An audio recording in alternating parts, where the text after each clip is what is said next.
Hello, my name is Matthew Spencer and my book Black River will be published by Allen and Unwin in Australia and New Zealand in June.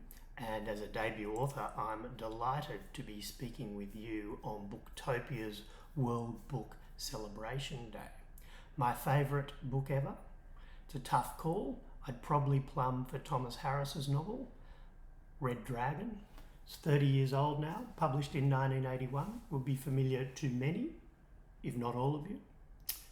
It was followed, of course, by a book known as The Silence of the Lambs. It's a procedural, a crime thriller, not so much a police procedural, but an FBI story. Two families have been murdered in their own homes a month apart in the US cities of Atlanta and Birmingham. People talk about how an author drops you into a story, and I don't think I've ever seen it done better than the way Harris opens Red Dragon. It's not a grisly crime he begins with. It's one FBI officer going to see another one who's retired in an effort to get him to come back to the Bureau and help investigate these crimes. Just sets the scene beautifully. It's understated. There's lovely little inklings about their character and just the way they look at each other, the things they hear in each other's voices. It's a wonderful way of capturing the reader.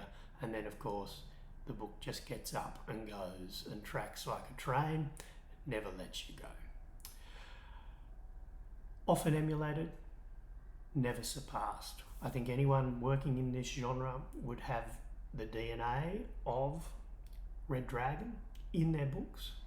But as I say, no one, I think, has ever done it better than Thomas Harris.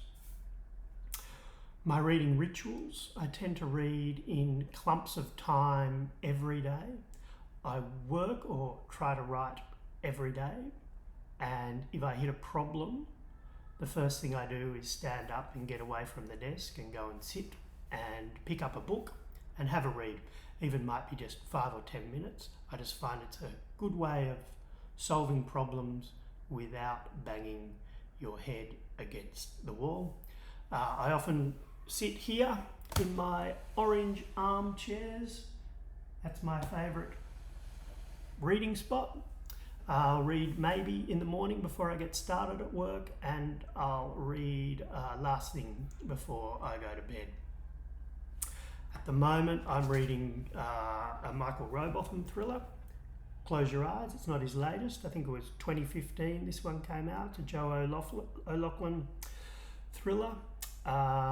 Michael's been working in the genre for a lot longer and doing it a lot better than I ever will. And I just find that looking at how he goes about creating his characters, his story, his dialogue, helps me along as I'm working on my own books.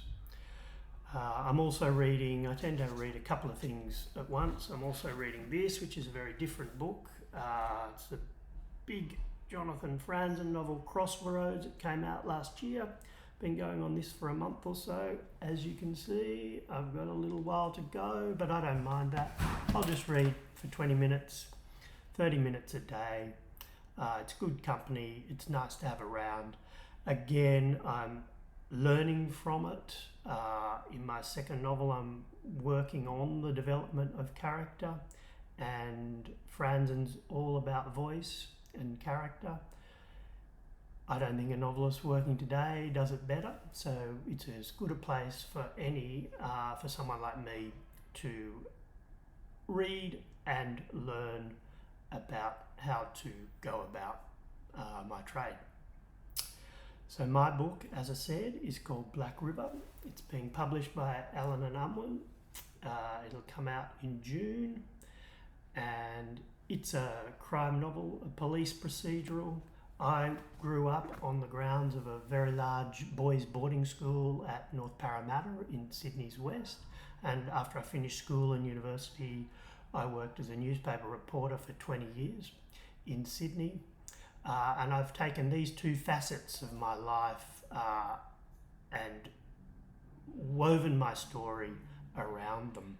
So the book opens with the discovery of a body in the deserted grounds of a 350-acre boarding school campus in North Parramatta.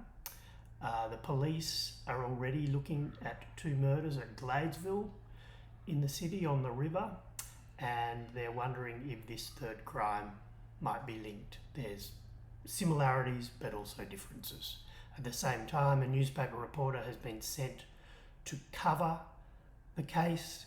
He has pardon me, he has been to the school, a student at the school 30 years ago, and this gives him some home ground advantage over his competitors in the news media. He has access that they don't. This puts him in view of the police, and they begin to work with him, bring him into their investigation to a degree and use him. And the book is a little bit about that nexus between how a crime is reported and how it's investigated by the police. Thank you very much.